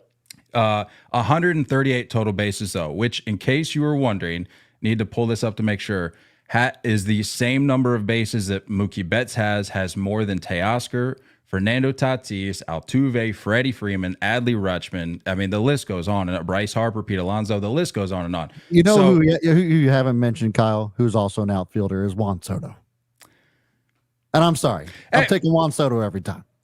I'm not. I'm not saying that I wouldn't either. I'm absolutely taking Juan Soto, and I've told Nate this before. Like I'm gonna have to just set aside my love for Juan Soto for the time that he's here because we know they're not bringing him back. As much as I think he's the ultimate Yankee, just the way he carries the chat right now. Where's the chat? I need this. I need this. What am I saying? This like what am I cooking, Kyle? What am I saying that's worth popping off in the chat about? Like I genuinely don't think they're going to bring him back. Is it the no-brainer decision? Absolutely. Hey, kids. Okay, so the thing was, so the part that happened here where you set yourself up is the fact that you were joking about the Duran. Then everything after the point of saying, "No, I'm just kidding. I'm going to talk about really good players."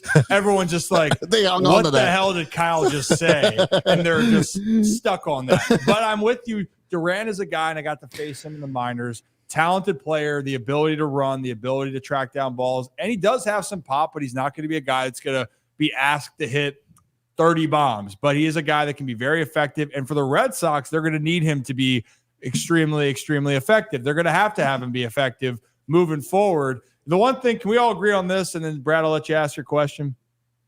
Was I believe it was Carl Ravage last night made a comment.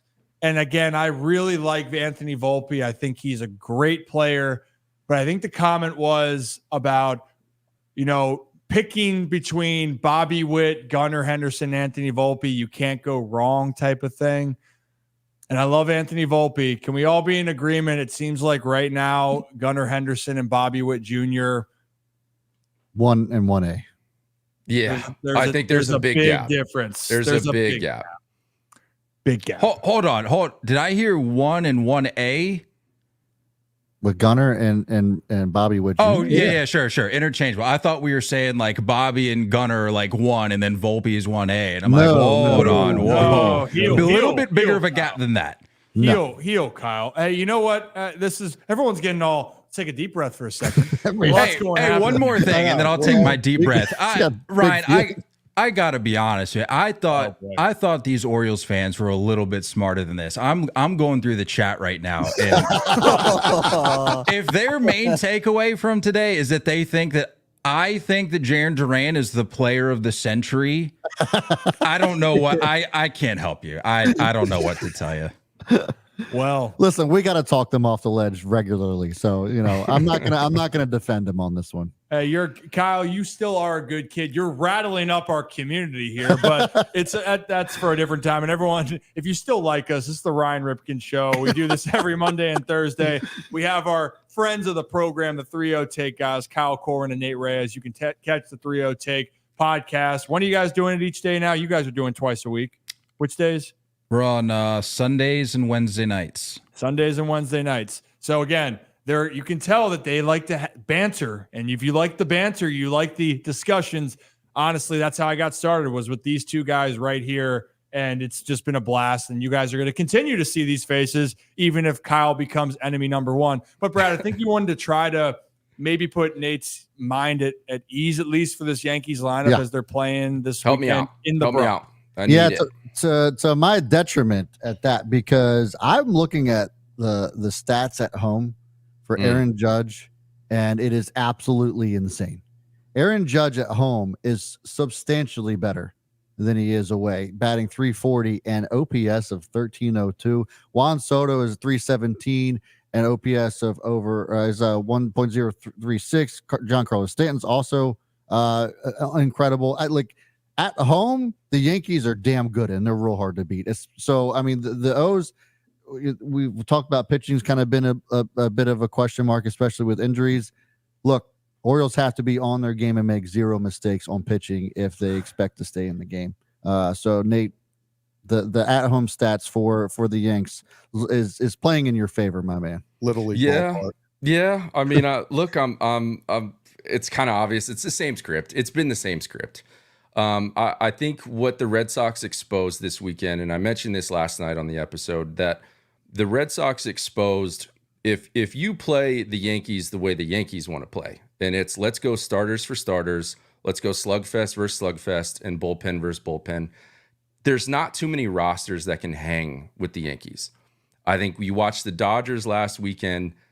They obviously played the same game, and they have a better roster. I think the Orioles, Phillies, some teams like that are very much a wash when it comes to roster. So what the Red Sox exposed is, if we're going to play you aggressively, if we're going to throw down hit and runs, bunts, take extra bags, swipes, we're going to expose your lack of athleticism.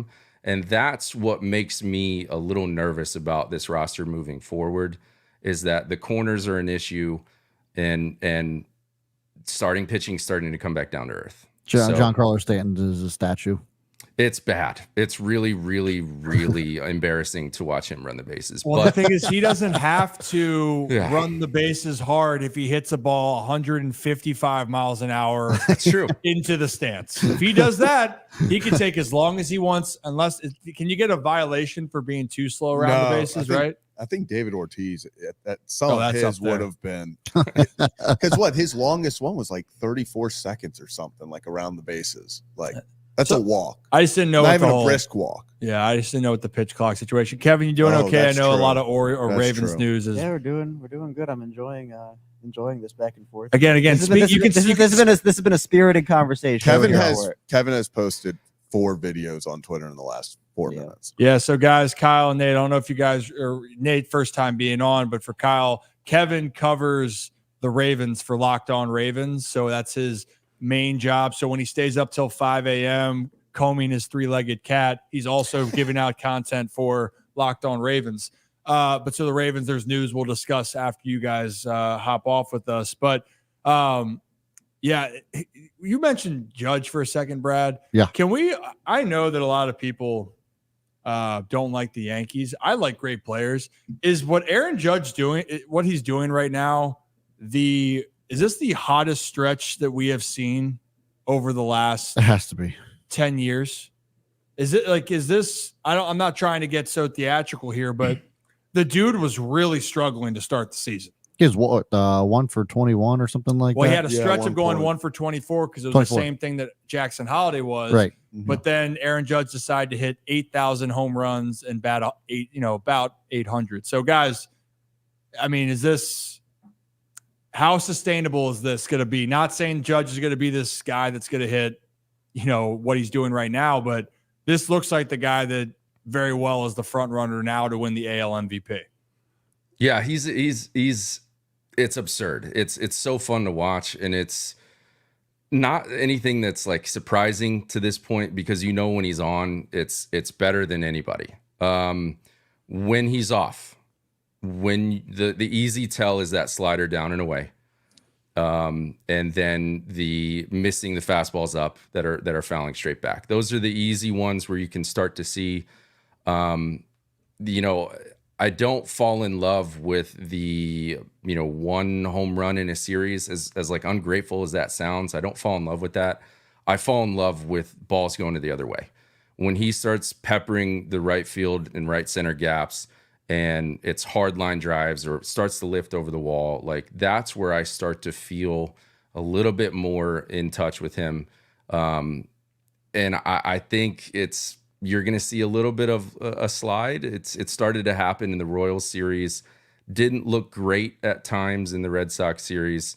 When he starts guessing that, I think the last AB last night was a guessing on a slider down and out, and it ended up being a painted fastball down in the corner that he just sat on in a difficult spot in the game. Those are the things that tell me when he's off and when he's on. But what's crazy is that it doesn't take him long to get back on. It really only takes a couple ABs. So I'm hoping this doesn't last too long. Well, and that's actually a great point I wanted to bring up here. And then Kevin's got a question for you, Kyle, next.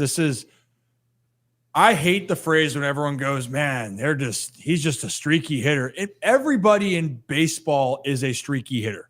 The difference is how bad is your cold streakiness and how can you get back to being consistent, and then how long do you stay hot? Every hitter is going to be streaky. It's just that's the difference here. And Aaron Judge, when he's on, he's just gone nuclear. I mean, I'm looking at it right now. His month of May, he hit 361 for the entire month of May, 14 jacks. He's in 392 with 6 home runs. Can I add something there? Yes, you may, Kyle. His month of May, American League Player of the Month. You may have mentioned this on the show at one point, but that was his best calendar month of his career regarding OPS with 50 plus plate appearances. 14-15. That's insane. It's ludicrous. His OPS is 1439 over the last 40 games. With 20 home runs, he's batting 387. Again, over 40 games. That is just 40, unbelievable. So that's like video game shit. That's like Barry Bonds on steroids. Yeah. That's literally Barry Bonds. That's the Juan Soto. That's the Juan Soto effect. It really is. And like as many, I'm not going to come off as a homer here. Like, I'm very realistic about my team. I'd like to think. I think what Soto provides is when you get to see 5 to 7 pitches before you get to the plate, and Volpe had that on base streak that's insane. Like 1 and 2 look really good, but to give Judge that many looks, knowing that Judge himself will typically go deep into counts, it gives him a lot more to work with. It gives him a lot more to look at. And that, to me, is why anybody that's out there saying, why does Juan Soto need this contract that he's going to get? It's not just his numbers. It's the ripple effect of what he does for everyone else, specifically Judge behind him. It's a great point. It is a great point where when you have someone that is of that caliber, and Juan Soto is of that caliber with Judge, changes your whole dynamic. And that I'm glad you brought that up, because it's one thing to see the stats, but it changes the complete dynamic of how the whole lineup gets pitched and how differently then you have to try to protect other players. And it's going to give more opportunities to your stars. And it's not a coincidence then for me when Stanton gets going a little bit. It does help when you have 2 superstars that can kind of handle a lot of the criticism, but also teams have to game plan around them specifically. Well, yeah, I mean, I was just going to say, I don't know if you've heard, but Baltimore's got deep pockets now. Huh? I'm just saying. Yeah, but can we be honest? I think all that money is going towards hats that are being thrown out into the outfield. I mean, it's every game I turn on now. I've actually had that conversation with a few people where I was like, what is the loss right now on the number of hats that have been thrown? I was like, that's free advertising, baby. That's marketing. And it's not just 1 or 2 in a section. He is clearing a section with these hats, and then he's like throwing. Listen, look, David Rubenstein isn't the only owner with a B that owns the Orioles. With a net worth of we'll find out if they keep throwing these hats out. We'll see how long that lasts. Yeah. It's great. You know what? Also, side note, stitched too. They're stitched. These are not the cheap hats. These are a lot of love out there. But the side note here, did you guys see that Phillies fan just absolutely just send that phone onto the field? The video. You were next to him and you didn't. I was. Come on, Zach. So time out before you stop. Yeah. You were next to him. We have no visual. We had no photos. We had no talk about this. It was happening, and then suddenly you were like, "What did he just throw?" And you were like, "Oh my God, that's the phone." Yeah, that's when you pull out your phone. Yeah, it was a very in the moment. Well, then she just got kicked out, and I was like, "Okay, we have a game that we're trying to win in the 8th inning." It was just because at first it started with there was just a Philly. Your job fan. is in content, bro. I know. It was just a Philly fan getting kicked out, and I was like, okay, like what are we doing? It was like literally like it was sent from the top. It was sent from the rafters. Yeah, so I was in the same row, but I was a section over. So I'm like, literally, it's like 20 feet away. And I just see the guy grab her phone and she's like yelling. And he just launches it. Philly fan on Philly fan crime from the third deck onto the field. Yeah, That's crazy. That honestly, that might have been the time. Sign him up. Might have to get him. Give that fan a contract. Got distance. Like, I'm just gonna say, like, it was a decent throw. That was Need a breakdown on that.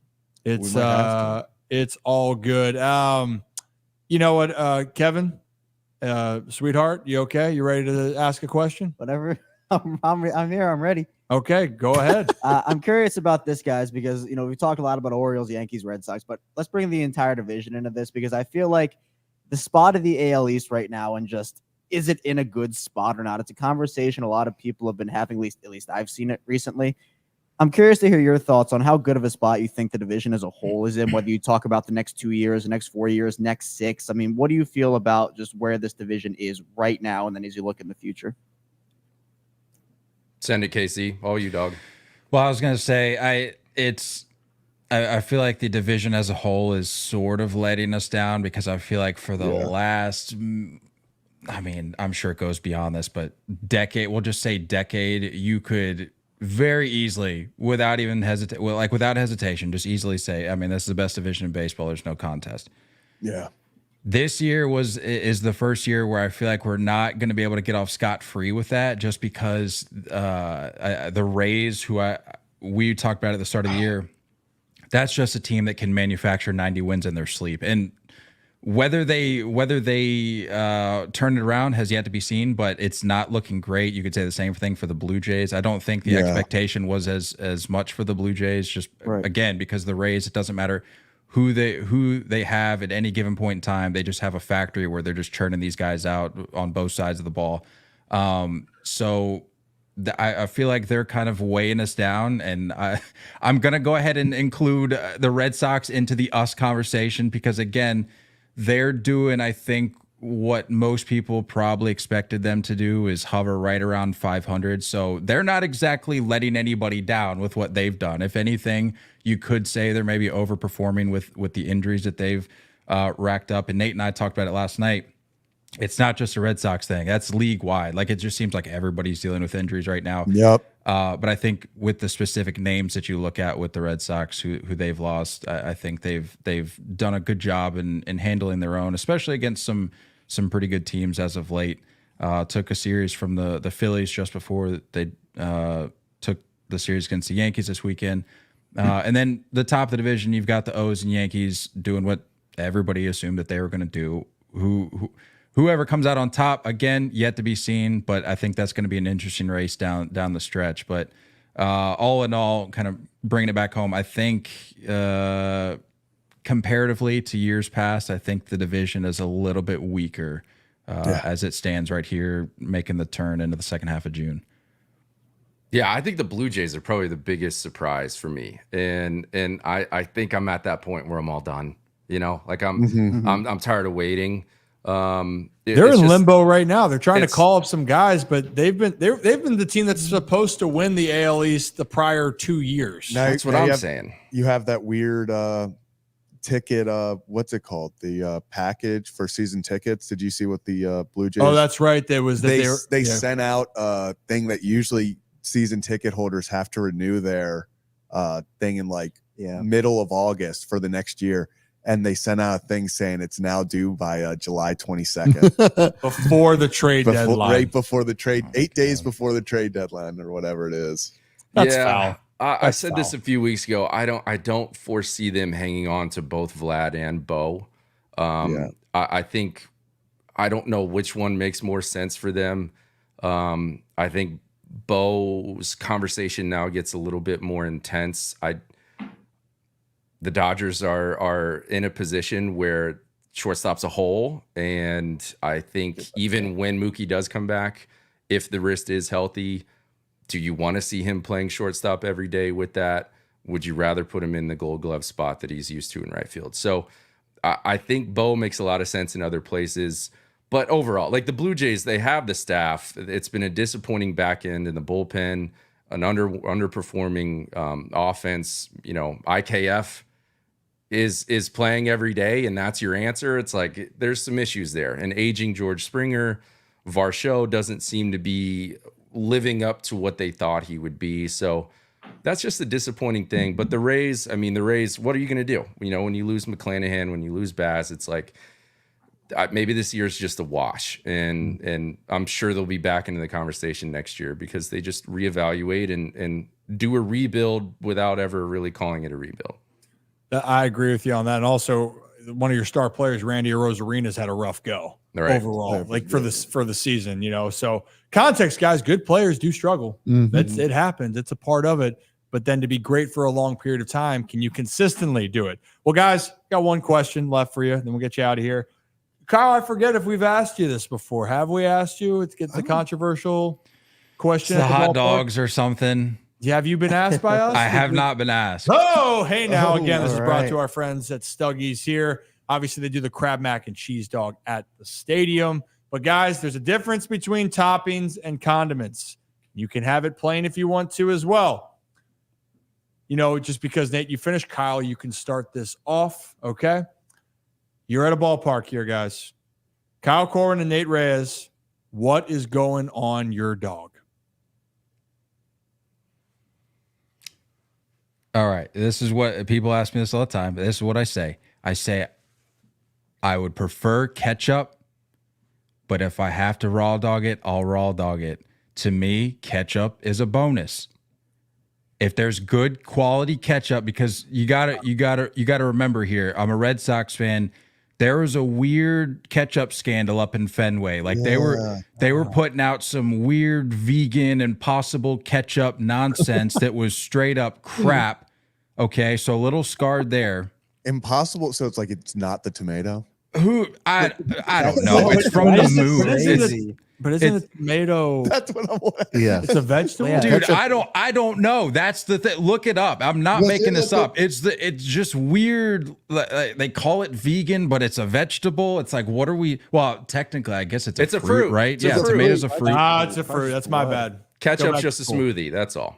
Yeah, it's wild. There's just so much at play here. But all that to say, I mean, to me, if I can get good quality ketchup, and by that I just I'm fine with Heinz. Like I'm not picky. I'm not a ketchup snob. If you have that, I'm a happy guy. So plain dog, I'll take a win for that. No, that's a ketchup. No, dog. he said if it's a good raw dog, he would said eat ketchup before he said anything else. Said okay, well here's the thing though. If I'm trying to go for volume, I'm absolutely putting nothing on that. Like I'm hearing about the 999 challenge. Like if I'm trying something like that, you absolutely nothing. No, you're not putting your body through the ringer here. It's whatever you would want for a dog. Well, just to be clear, I'm probably not trying the 999, but if I'm doing my own version of that, like if I'm just trying to put back as many as I can, I'm more than okay with just raw dog. I'm totally fine with that. Yep, you heard it here first. Kyle likes the raw dog. All right, Nate, what about you?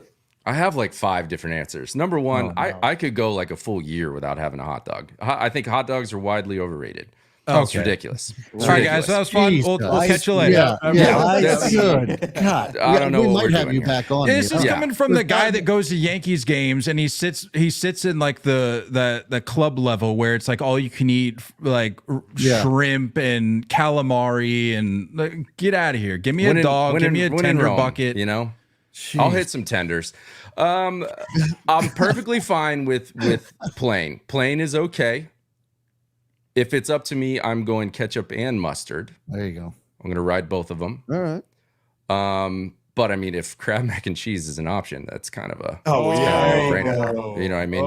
Wait, didn't you get that when we were at the ALDS last year? I did. I think it had some onion straws or something on there. It didn't sit well. The ride home was interesting, but that's okay. You know, the warehouse dog. That's the warehouse dog. I think it's a new one. I don't think we had that one. Oh, I know that one. If you thought we're looking to get a new sponsorship with Pepto-Bismol, yeah, that would be a great one to explain. That's smart. Ballpark food. What's the one that's behind the center field wall? There's like that. That's the one. Yeah, It was long. It was a long one. I think. Well, now it's the warehouse dog. That's what it has now become. It's been replaced. Yeah. And then but it's the same concept. Same concept, just a really big freaking hot dog. Yeah. There's like chili and pico and There's so onion much. strings, all kinds of stuff. My last take on hot dogs, though, whatever that psycho at Yankee Stadium was doing by poking it a hole and using it as a straw in his beer, we don't claim him. That is not. Oh, that was weird. That was That's so not. weird. I don't know who that is. He's not a part of us. I'm glad that you. I'm glad That's you could psychotic. clarify that for everyone out there.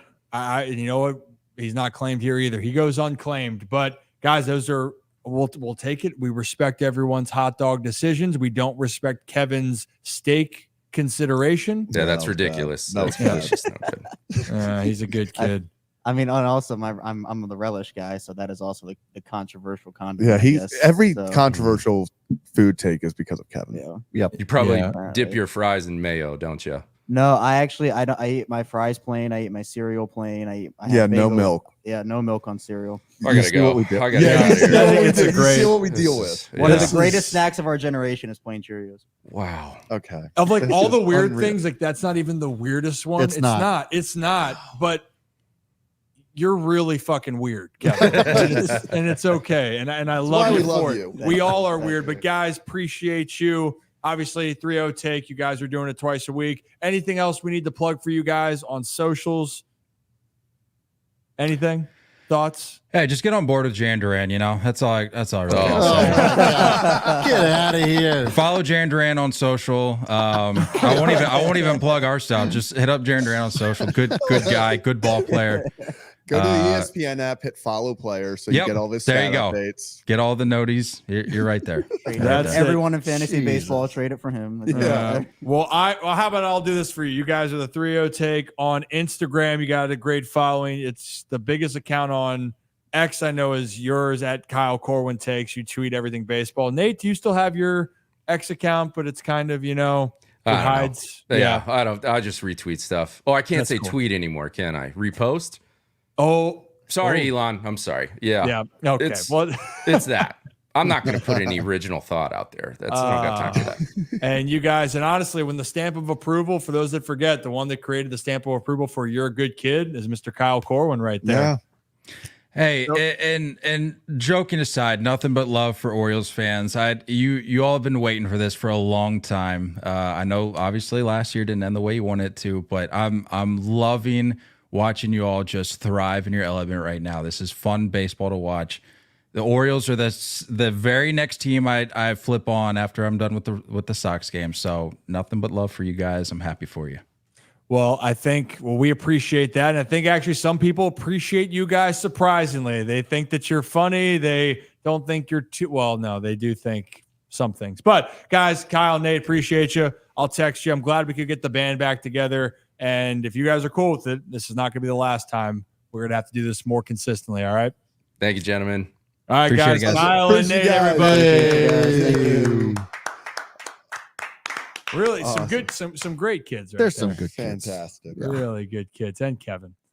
But if you guys are new to the channel, hit that like and subscribe button. The Ryan Ripken Show. We do this every Monday and Thursday. We bring on guests. We just really had a great conversation of baseball for the last hour plus. We told you guys we would.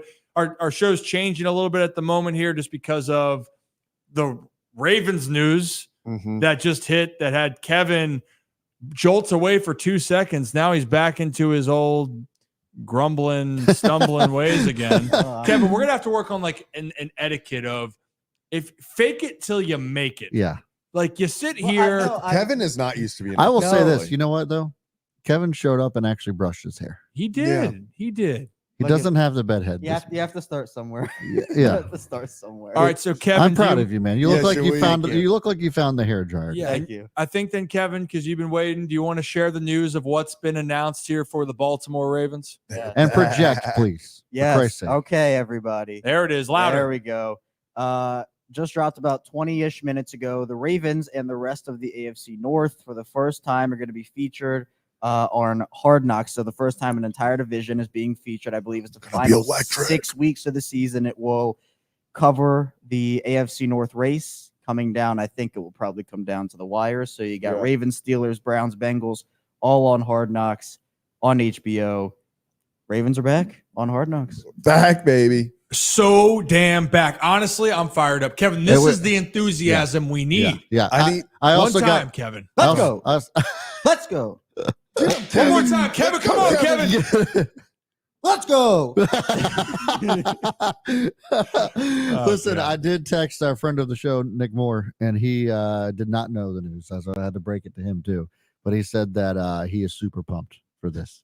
Although Nick Moore not knowing news is not the. It's not, no. when my favorite conversation ever is we're sitting in the elevator and I go, "Hey, so thoughts on signing Dalvin Cook?" And he goes, "We signed Dalvin Cook?" every time. And then he sits there and it's silent for a second. Then he just goes, "When did the Jets release Dalvin Cook?" And I was like 4 days ago. I was like, that was so old. That's incredible. It's such like an either or where like he will not know anything or he will break news on the show. Yeah. Like it is either or. You don't know what you So I ended up having dinner with him on Friday, and he was like, I actually talked to him about the Trevor Lawrence deal. He's like, "Oh, Trevor Lawrence got an extension." I was like, "Yeah, it's only the biggest one in NFL history." He's like, "Oh, he got paid more than Lamar?" Yeah. So we had a whole conversation about that and how I went off on the show about it. But just another Nick Moore. Did he know there were other quarterbacks that also got paid more than Lamar? He probably hasn't. Probably not. Okay. Yeah. But we were basically just kind of talking about the whole, how he really deserve a $275 million contract. And I was basically the leader of that conversation. Nick was my sounding board. Yeah, I know. Oh, we know. We fired up Brad. We understand with that. Seeing some comments here because we know that not every team wants to do hard knocks. And you were bringing up with it. Is this a way of forcing kind of the Ravens? Because the NFL can say it's the entire AFC North now umbrella, forcing them to do it. Probably. Like, honestly, if we're being completely honest, but I'll be honest, as a fan, this to me is probably going to be the most interesting to watch. I'll be honest, guys, unless you were a fan of the Cardinals or like the Colts the last couple of years, the mid-season hard knock or the followings hard knocks, whatever you want to consider it, wasn't really eye-grabbing to me. I'll be honest, I didn't feel the urge to watch this because the AFC North is so competitive. These teams are tough. They have great personalities. They have fantastic players. This actually seems like it's going to be something. And I saw the comment right here, Steve. Ravens Steelers Week 16 will be absolutely cinema. And then to go back to watch that episode, it's going to be I hope incredible. it is. I hope it is. I hope it's not like the last several years where you get towards the end of the season and these games don't matter. Like, I hope that it actually matters that Ravens Steelers are playing in Week 16. Yeah, if this is like a in the thick divisional rivalry, like divisional race down to the wire, Hard Knocks, Ravens Wired, NFL Films doing their thing, absolute cinema all the way around. Yeah, for sure. Well, it's gonna be. I think they're doing this whole, especially we didn't even talk about like Patrick Queen, like that whole and then Geno Stone, also in the AFC North. Like that's all gonna be Tyler Huntley and the Browns. We have to send them. We have to send them Zach's clip of Zach getting upset about the Pittsburgh salads for that Week 16. Yeah. Also, Derrick Henry with one of the greatest clapbacks. Yeah, you know what? HBO should hit us up. up. That. Yeah. HBO should hit us up. We had a whole hour conversation about Pittsburgh food and how terrible it is. Yeah. That was one of the funniest. Did you see Derrick Henry take a shot at Patrick Queen the other day? I missed that one. They asked Derrick Henry what his thoughts are about Baltimore, and he said hadn't had a bad meal yet. That was his response. Hell yeah. Just blatantly sending shade at Patrick Queen. Am I going to draft Derrick Henry in the first round of drafts this year just because? I've already started mock drafts. I had a conversation. I went on a show and they asked me about Derrick Henry's getting taken on like the back turn in the second round of his fantasy drafts. And I'm like, that's ridiculous. Like in this offense, I mean, that's a whole different conversation, but we will be doing the Ryan Ripken Fantasy League this year, I believe. Oh, yeah. Also, real quick about the Hard Knocks. I do think this new in-season thing is solely so they can get around the rules that the NFL made for Hard Knocks, because the rules are you can't have a new coach, you can't have made the playoffs in the past 2 seasons, and you can't have been on the Hard Knocks in the last 10 years. Well, all that did was give them really bad teams year after year after year, like you talked about with like the Cardinals and stuff. It stops being entertaining, right? Yeah, like, I wasn't tuning in. Right, and that's why like you. It's the I like the reason why the Ravens Hard Knocks was so entertaining was because of Ryan, switch this. Oh, my bad. Sorry. Well, reason why the first Ravens Hard Knocks was so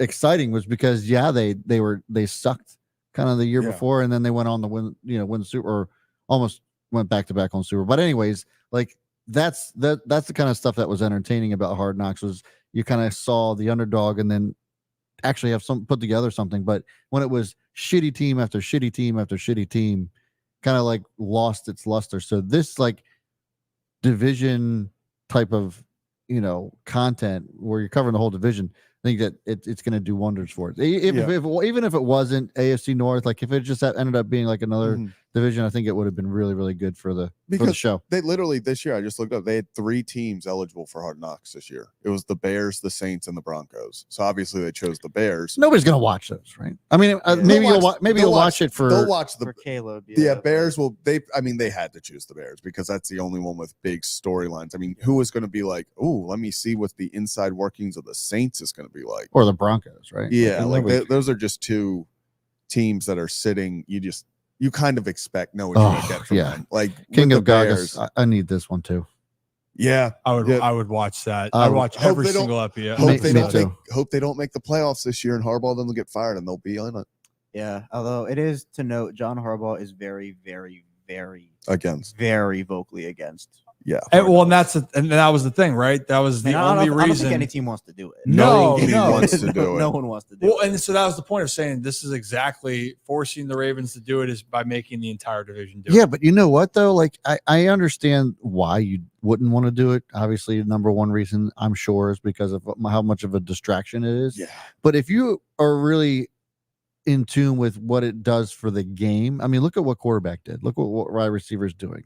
Look at what Formula One's Drive to Survive, and then what was the other golf one for Netflix? Full Swing. Full Swing, yeah. Like it just brings more awareness to the game and to your sport, which brings in more dollars to your league, which brings everybody more money, and everybody's happy. Well, and it's true. I guess the hard thing is and maybe it's on the coaching side, like if actually personnel on that sense, where you want to feel like you're keeping things in-house. The player side, specifically the branding for the players. Yeah, they love it. It's the coaches that do not want the cameras being in all their meetings, all these outs. And it's one thing when it's Ravens media, meaning like the Ravens media that makes all like the Wired and stuff, because that's like they work for the Ravens. But I could see when the NFL is sending HBO, they're sending all these camera crews to be recording in your meetings, to be recording. Yeah. There's definitely got to be a sense of like, okay, I don't necessarily like this happening while we're going to try to win a Super Bowl. Yeah, but my point is that they're doing it for every other popular sport in the world.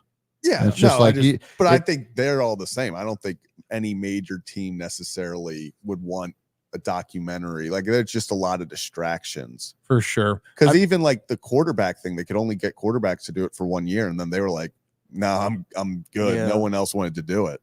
Yeah, I mean it comes to a point where you try to look at how much of your private life, when it's coming to the specific players part that you're talking about, Brad, with those documentaries, how much do you want your specific private life to be out in the open? Because once it's out, it's out. Mm-hmm. And that barrier is broken. For a lot of professional athletes, they want to be known for what they do on the field, and some want to just keep their private life private. Then there are other people that are in the branding, or they want to get their name out there more, and they're pushing it. Like people didn't like it at the time, but a guy like Juju Smith-Schuster being on TikTok a lot and doing all these things, it can annoy the hell out of you, but he's trying to build a brand, and he wanted to show more of whatever that side of him that he was trying to show. That's an extreme example with that. Yeah, but and you guys get my was point. TikTok. I mean, Drive to Survive, though. I mean, like that changed Formula One in America. Yeah. Oh yeah. Like people became Formula One fans overnight. Oh, for sure. And like, again, that type of sport, it's unbelievable where it can change everyone's perspective, and people were so hooked. I'm with you. I think because maybe that Hard Knocks and everything has been out for years. Yeah. But this is a different way that same pizzazz. It's a different way that they're doing it, though. So that was what I was trying to say with them involving the entire division. I think it could be different. Yeah. Yeah. I think it's going to be incredible. I just still think that it's like the coaches, like I think the players don't mind it. I think they're like you said, their personal brands. Yeah. They have 1 or 2 funny clips go off, and all of a sudden everyone's like, oh, there's that fan favorite. Everybody remembers Shannon Sharp. Exactly. Everybody does. Because him locking, or Saragusa locking the guys in the trailer. Like there's so many memorable things that can come from this, but I do think, as great as it is, coaches at times are like, oh, why the hell are we doing this? Yeah. Well, we will see how that happens. We'll get into more Ravens discussions. We wanted to talk a little bit more about another situation. Maybe we will later on at the later streams or whatnot, but we're already at an hour and 53, and I think it's a good time to sign off. We had a great conversation. Again, if you're just tuning in, go back and watch. We had a full preview with the Orioles and Yankees, 2 guests, Fireside Yankees Ryan Garcia, and the 3-0 take guys, Kyle Corwin and Nate Reyes join us. And we also touched in a little bit on what was happening, some things around MLB. But at 4 p.m. for our Holy Shirts and Pants members, so that's just in about 2 hours, we will be back streaming with our guest to talk about these injuries for the Baltimore Orioles and around baseball. You want in-depth? We posted that Kyle Bradish video over the weekend talking about how things were going. We're going to talk about all that and more, and including the Anthony Santander breakdown will be going on at 4 p.m. So tip off then for Holy Shirts and Pants members. Make sure you join. We'd appreciate it. Again, it's to help us continue to give you guys the best content that we can. It's all at the end being recycled to make this better for you. Yep. Ready to cue it, boys? Let's do it. Last thing real quick. Adley Rutschman and Gunnar Henderson, the first voting update came out. Adley has a 200,000 vote lead on Salvador Perez, and Gunnar has a 200,000 vote lead on Bobby Witt, both for number 1. 200,000 on Bobby Witt? Yeah. Holy shit. Gunnar has 740,000. Bobby Witt has 541,000 votes. Wow. We'll see them both at the All-Star That's game. shocking. Yeah. No doubt about it. Well, yeah. All right. Do it. All Just right. the gap is shocking. Yeah. That's all. That's what. Yeah. That's crazy. Cue it. Whoop, whoop. Woo. Bump, bump, bump, bump, bump. And that does it for this episode of the Ryan Ripken Show. We appreciate you joining us on this Monday edition. We will be back again for Thursday's edition of the Ryan Ripken Show. As always, have a day, have a night, and we will all talk soon.